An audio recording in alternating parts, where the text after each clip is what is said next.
Thrilled to be back in Orlando. The Magic ready for that home court advantage. Sixth game of the season for them, and when you're 4-1 already, you've got a good feeling about each game. Playoff atmosphere in this building here tonight, guys. You can feel it, and there always does seem to be when these two teams square off. It's a great rivalry. Yeah, I agree. And you know what? One hard foul and all the feelings associated with this rivalry are immediately... Sledgehammer! Man, that should be illegal, Kevin. With that one, boy, they got the crowd buzzing there. A pretty perfect play all around. What a fantastic dunk to finish it off, too. You know, when you take a look at Michael Beasley and his numbers from last year, he added 4 points to his point-per-game average from 15 up to 19. He's got nice range, and I think he's going to continue to be an outstanding scorer. And the shot's good from Nene.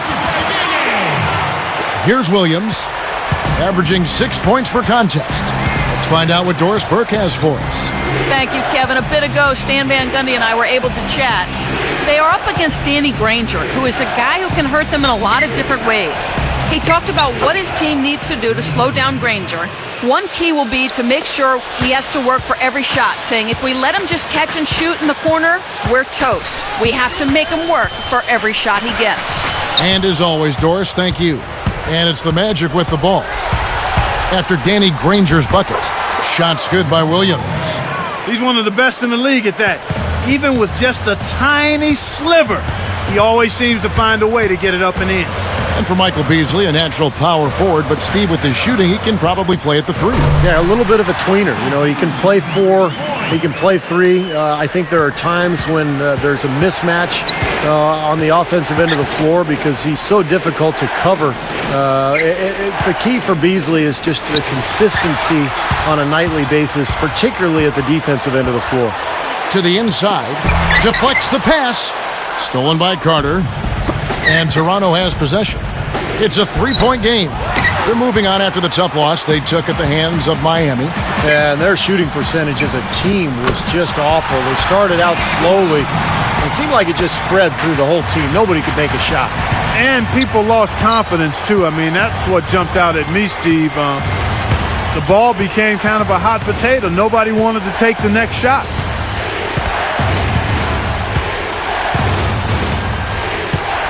Marked down low that time, and he got the 3-second call. Here we are in November, and let's see how things are going out east in the early season. You look at Orlando. Long way to go still in the season, but even so, they've got the top spot. And, of course, the Raptors. Right now, they're 5 spots below them. When you look at Toronto, they've surprised a few people this season.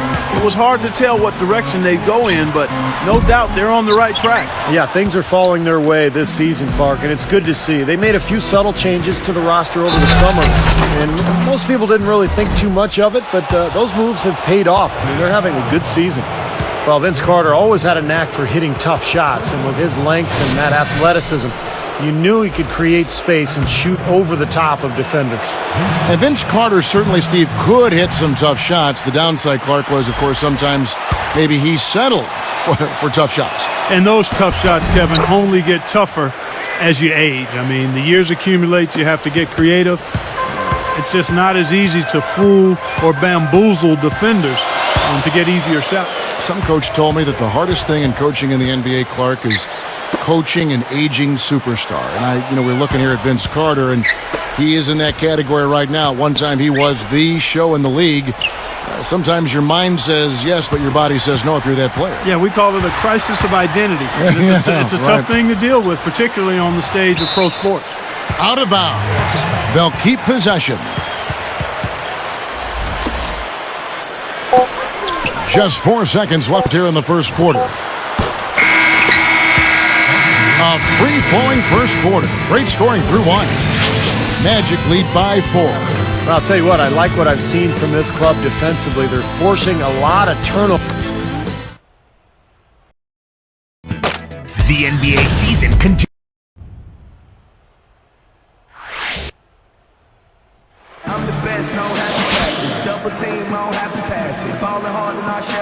Now the second quarter getting ready to start up.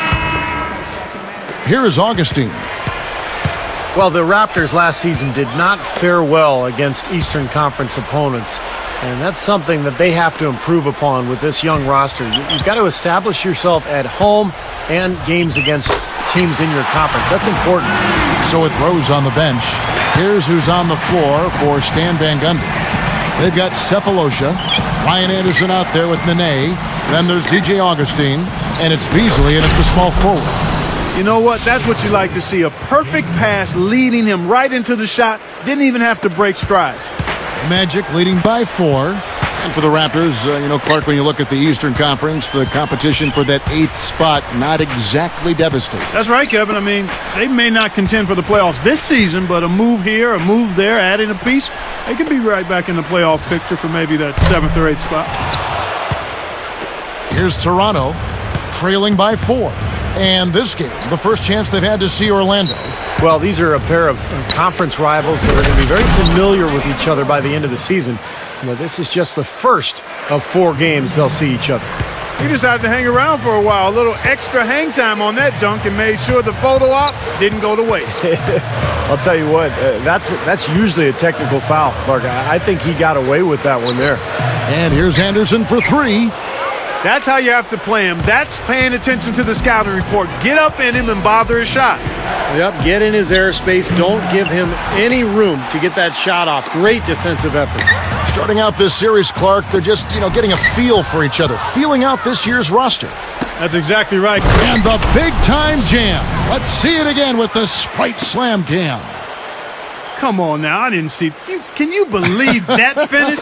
Boy, a little bit of flair and flavor at the end of it. Oh, that'll be a fan favorite, all right. That was not your average typical dunk. Shoots from 12. Cephalosha misses.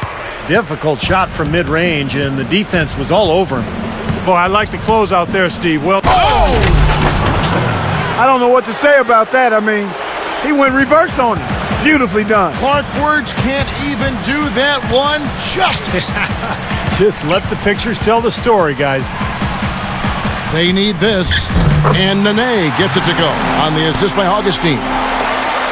Nene's got his second basket of the night.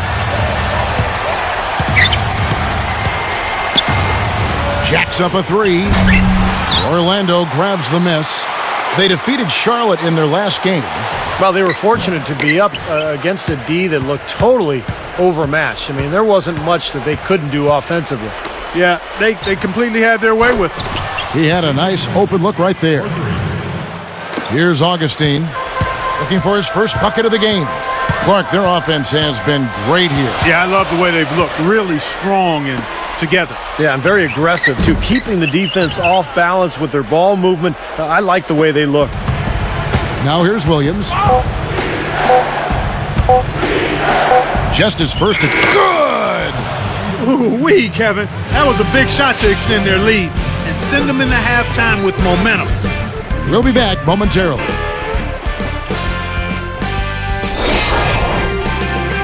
Welcome to HP at the Half. I'm Damon Bruce, and we got ourselves a rivalry game.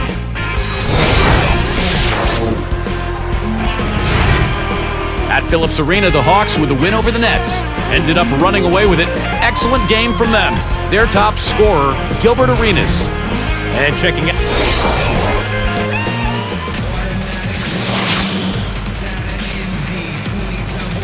We have a close ball game on our hands as we get set for the second half of basketball.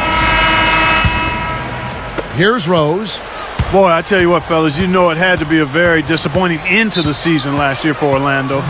They got bounced out of the playoffs by the Hawks in just 6 games. And on the floor for Dwayne Casey starting the second half. We've got Danny Granger. Noah is out there with Taj Gibson.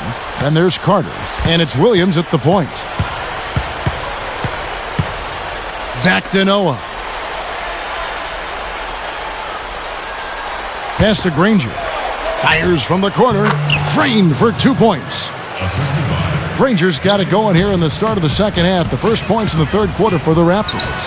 You know, Steve, going back to the playoffs, the Magic lost game 1 at home.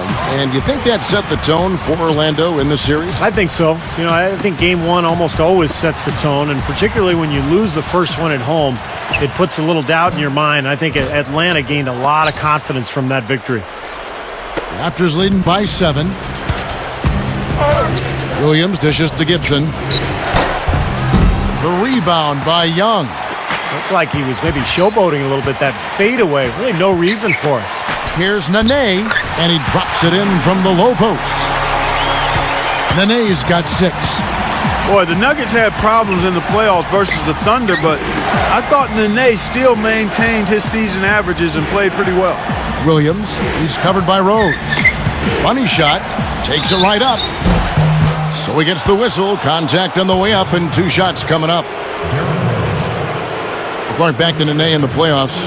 Not easy given the interior defense that the Thunder was throwing at him, Steve, night after night, game after game. Yeah, that was impressive defense, and Nene's field goal percentage did dip in that series, but that's to be expected. The defense during the playoffs is always much more intense, and I thought Nene played well despite those field goal percentage drop-offs. Brendan Haywood, he's checked in for Orlando. Clark comes in for Michael Beasley. And then for Toronto, Thomas comes in for Joakim Noah. And Josh McRoberts subbed in for Taj Gibson. You know, the Magic trying some different techniques last year. One was a shadowing drill that helped improve the conditioning of a lot of the Magic players. Basically, 2 players were tethered, and the offensive guy had to lose the defender. Interesting strategy and way to try to get ready for the season. Right side, Williams. He's covered by Rose. Rose against Williams. And Rose picks him up defensively. Shot's good by Williams. Clark, you mentioned that drill, and you find that very interesting. I know it paid off as the Magic were one of the better conditioned teams, Steve, in the NBA. Man, before he was traded to Washington, Rashard Lewis remarked that drill in particular kind of lets you see who wanted it and who didn't on that roster. Just a very, very exhaustive exercise. And the rejection by Ibaka. The Magic trail by 7. Rose kicks to Ibaka. They're moving it around. Haywood in the post. Thomas is there. Over Granger. And there's Ibaka. That's good on the assist by Haywood. See the way he attacked the smaller defender there? That's what I call know-how. He knows how to use his size. Williams against Rose. Young against Carter. Pushes up. Lays it up and in on the nice reverse. And the Raptors lead by 7. Boy, what a great job of getting into the teeth of the defense and scoring in the paint. And that's been their main point of attack. I mean, get the ball deep and try to score from in tight rather than rely on their outside shooting. I mean, that's a more consistent way to score it. Take it inside. Here's Williams. That misses. Would have kind of had it gone in. The points coming in bunches as we wrap up the third quarter. It's been a good one. You have to like what we're seeing from Lou Williams. Yeah, the points have really come in bunches for him so far, and not really a surprise because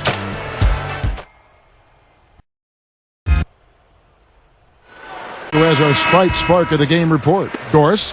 Thank you, Kevin. And it's the Raptors with the Spark Award for the stretch they put together. The team got on a hot streak in the second quarter, started scoring in bunches, and haven't let up since. It's the main reason why they head into the fourth with this great lead. Thank you, Doris. Everything really clicked for them, Clark, during that run. Yeah, it sure did. I mean, it ignited them offensively. to the point, Clark, where they were really in complete control at that end of the floor. Derrick Rose is out there with Cephalosha. Then there's Beasley. Then there's Nene. And it's Anderson in at the power forward position. So that's the lineup on the floor for the Magic. Rose passes to Beasley. Offensive rebound.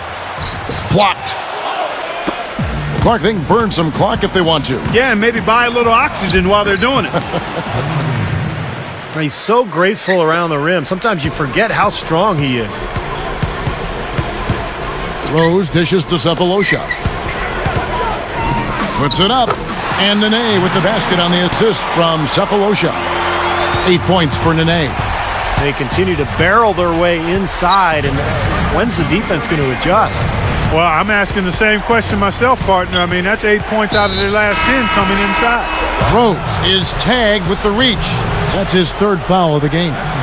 They may have to play a little less aggressively on defense because one more foul and they're in the penalty.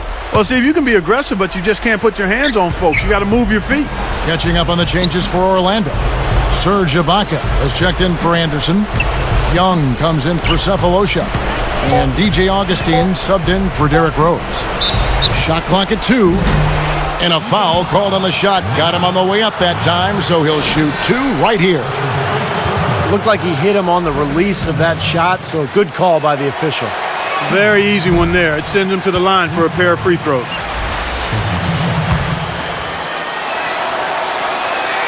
Connects on number 2, and that stretches their lead to 8. Not a lot of time left for the Magic in this one. Beasley for 3. The shot no good. And Toronto the other way. I think he's just got to compose himself, gather himself. He may be trying a little too hard out there. Let it flow. Let it happen. Don't force it. Here's Nene. Coach is liking Clark what he's seeing from his offense. And shoot, why wouldn't he? I mean, guys, they're filling it up with ease, executing, getting quality shots. I mean, this is fun to watch. Yeah, this is like a clinic out there, guys. This is exactly how you attack a defense. Move the ball, sharp cuts, and really a nice pace to their offense. Toronto calls timeout. They're in front by 5. 1:15 left in the fourth quarter of this one. Doris Burke has an update for us. Doris? Yes, guys, I was able to hear Dwayne Casey coaching his team during that break. He said to them, I don't care what the scoreboard says right now. This game is ours for the taking as long as we make every possession count. He's trying to keep their focus right where it needs to be, guys. All right, Doris, thanks. Granger for the 3. And it's Orlando with the rebound. It's defense like that that'll get you a rep in the NBA. I mean, he did an excellent job closing out on balance and on time, and then bothered the shooter by challenging the shot. And that's not just any shooter either. Williams with the ball.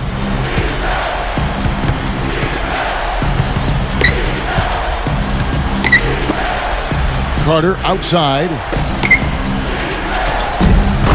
Oh, and a nice defensive play to interrupt the alley-oop. Boy, a lot of darkness there. No daylight to get that ball through. Rose, that's good. I love how relentless he is. I mean, he just continues to come at you all night.